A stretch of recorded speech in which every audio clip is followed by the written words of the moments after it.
आप सबका स्वागत है एक बार फिर से खट्टा मीठा पकवान में।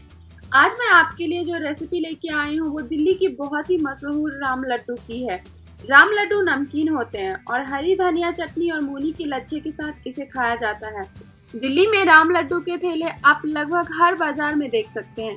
गोल गोल गर्मा गर्म राम लड्डू कढ़ाई में तलते देख इसे खाने के लिए मन करने लगेगा आपका। राम लड्डू मूंग दाल से बनाए जाते हैं क्योंकि इसका जो ओरिजिनल स्वाद है वो मूंग दाल के साथ ही आता है, लेकिन अगर आपका मन हो तो आप इसमें चने की दाल का भी इस्तेमाल कर सकते हैं। तो चलिए बिना देर किए इस रेसिपी को शुरू करते हैं। और क्या, तो यहाँ पे मैंने इसे बनाने के लिए मैंने यहाँ पे 1 कप मूंग की दाल को पहले अच्छी तरह से साफ कर लिया है कि इसमें पत्थर हैं कि नहीं। फिर इसे 3 से 4 बार अच्छे पानी में धो लिया है और फिर इसे 5 से 6 घंटे के लिए मैंने इसे भिगो के रख दिया है। आप चाहें तो इस दाल को रात भर भी भिगो के रख सकते हैं।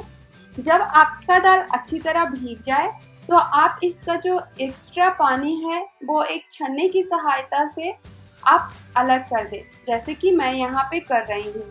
आप देख सकते हो मैंने छन्ने से सारा पानी, जो भी एक्स्ट्रा पानी था दाल का, वो मैंने निकाल दिया है। अगर आप इसमें थोड़ा भी पानी रहने देंगे तो पेस्ट पतला होने का डर है। तो अब मैं इस दाल को एक मिक्सर जार में ट्रांसफ़र कर रही हूँ। इसका हम बारीक पेस्ट बनाएंगे। तो आप भी इसी तरह धीरे धीरे करके इस दाल को इस तरह ट्रांसफ़र कर लें। और इसके साथ ही हम यहाँ पे कुछ चीज़ें डालेंगे यहाँ पे, जैसे कि हरी मिर्च 5 से 6 कटी हुई मैंने यहाँ पे लिया है, आप अपने हिसाब से लें। और 1 से 1.5 इंच बारीक कटा हुआ अदरक लें। और इसमें मैंने थोड़ा सा पानी यूज़ किया, आधा कप के करीब। इसे ढक्कन लगा के अच्छी तरह मिक्सी में पीस लें। अभी मैंने दाल को अच्छी तरह पीस लिया है, आप देख सकते हो। इसका मैंने बारीक पेस्ट बनाया है, मैं आपको दिखाती हूँ। आप इस तरह से मैंने यहाँ पे इसकी कंसिस्टेंसी रखी है, आप इसी तरह से रखें। अब मैं इसे एक बोल में ट्रांसफ़र कर रही हूँ। आप भी सारी दाल को यहाँ पे बोल में ट्रांसफ़र कर लें और इसे एक विस्कर की सहायता से इतना घुमाएं कि इस दाल का कलर चेंज हो जाए और ये दाल थोड़ा फ्लफ़ी भी दिखने लगे। तो आप देख सकते हो मैंने इसे कम से कम 5 से 7 मिनट अच्छी तरह घुमाते हुए इस तरह से फेंटा है दाल को। ये दाल तब तक आपको फेंटना है जब तक इसका कलर चेंज ना हो जाए, कुछ इस तरह से। तो आप देख सकते हो इसका कलर पूरी तरह से चेंज हो गया है। अब हम इसमें कुछ चीज़ें और मिलाएंगे। तो यहाँ पे मैंने 1 या आधा चम्मच हींग मिलाया है, 1 चम्मच काली मिर्च का पाउडर मिलाया है और 1 कटोरी बारीक कटी हुई धनिया पत्ते भी मिलाए हैं। और इन सारी चीज़ों को मिलाते हुए फिर से इसे 10 मिनट के लिए घुमाएंगे। इसे अब इतना घुमाना है कि ये पेस्ट मक्खन की तरह दिखने लगे। आप देख सकते हो हमारा जो पेस्ट है वो मक्खन की तरह दिख भी रहा है। और इसके बाद मैंने इसमें नमक मिलाया है टेस्ट के अकॉर्डिंग और इसे मिलाते हुए थोड़ी देर के लिए छोड़ दिया है। अब हम चटनी बनाने चलते हैं, इसे आप यहीं छोड़ दें। तो अब हम इसके लिए हरी धनिया पत्ती और मूली के पत्तों की चटनी बनाएंगे। तो इस चटनी को बनाने के लिए मैंने यहाँ पे हरी धनिया पत्ती, मूली के पत्ते, हरी मिर्च 3 से 4, 1 से 1.5 इंच कटा हुआ अदरक, टेस्ट के अकॉर्डिंग नमक, और यहाँ पे मैंने कुछ मसाले लिए हैं। मैंने इस मसाले को रोस्ट कर लिया, धनिया के सीड्स, जीरा और मेथी के दाने। मैंने इसे अच्छी तरह भून लिया है तवे पे। 1 से 1.5 चम्मच नींबू का रस मैंने लिया है और अगर आपको ज़रूरत पड़े तो आप पानी डालें।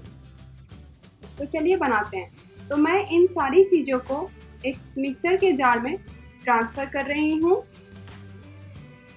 मैंने यहाँ पे धनिया पत्ती को ट्रांसफ़र कर लिया है, इसी तरह बाकी सारी चीज़ों को ट्रांसफ़र कर लेंगे।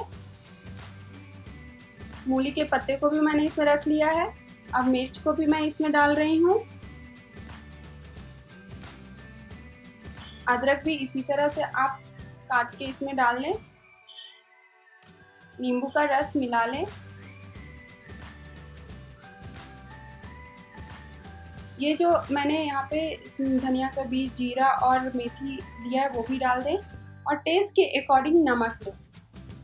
और जैसा कि मैंने पहले भी कहा है, ज़रूरत हो तो पानी मिलाएं, नहीं तो छोड़ दें, क्योंकि आपने यहाँ पे नींबू का रस भी लिया है। तो मैंने यहाँ पे 2.5 चम्मच पानी दिया है। अब मैं इसे पीस लूँगी अच्छी तरह। अब मैंने यहाँ पे चटनी को पीस लिया है। मैंने दरदरा ही रखा है, ज़्यादा बारीक नहीं पीसना है इसे। तो अब चलिए हम पकौड़े तलने की ओर चलते हैं। तो मैंने यहाँ पे एक बड़ा कप तेल डाला है गरम कढ़ाई में। अब मैं कुछ इस तरह के चमचे की सहायता से यहाँ पे पकौड़े तेल में डाल रही हूँ। आप देख सकते हो। मैं आगे आपको हाथ से भी पकौड़े बनाना बताऊंगी कि किस तरह से पकौड़े बनाते हैं हाथ से। तो आप यहाँ पे इसी तरह से एक एक करके चम्मच की सहायता से पकौड़े तेल में डालें और बीच बीच में इसे चम्मच की सहायता से उलटते पुलटते हल्का सुनहरे होने तक पकाएं। इसे बहुत ज़्यादा गोल्डन फ्राई नहीं करना है। आप देख सकते हो हमारा पकौड़ा ऑलमोस्ट बन के तैयार है। तो इसे अब मैं निकाल लूँगी। कुछ इस तरह का कलर आपको भी रखना है पकौड़े का। अब मैं इसे एक टिश्यू पेपर के थाली पे निकालूंगी ताकि एक्स्ट्रा जो ऑयल है इसमें एब्जॉर्ब हो जाए। चलिए हम देखते हैं हाथों से कैसे बनाते हैं इस पकौड़े को। तो मैंने ये जो 4 अंगुलियां हैं इस पे बैटर को उठाया है और अंगूठों की सहायता से बैटर को पुश करते हुए मैंने कढ़ाई में डाला है। आपको भी कुछ इस तरीके से ही करना है। 4 अंगुलियों पे आप बैटर को रखिए और अंगूठों की सहायता से कुछ इस तरह पुश करते हुए कढ़ाई में पकौड़ों को डालें। इसी तरह से मैंने सारे पकौड़े यहाँ पे डाल लिए कढ़ाई में एक एक करके। आप देख रहे हो जैसे ही मैं पकौड़े तेल में डाल रही हूँ ये ऊपर आ रहे हैं तैरते हुए, क्योंकि हमने बैटर को बहुत अच्छी तरह से फेंटा है तो ये बहुत हल्का हो गया। अभी हमारे सारे पकौड़े तल के खाने के लिए तैयार हैं। तो चलिए अब हम इस पकौड़ों को प्लेटिंग कर लेते हैं। तो मैंने सारे पकौड़ों को एक प्लेट में निकाल लिया है। अब ऊपर से मैं कद्दूकस किया हुआ मूली डाल रही हूँ, क्योंकि ये जो पकौड़ा है मूली के साथ ही अच्छा लगता है।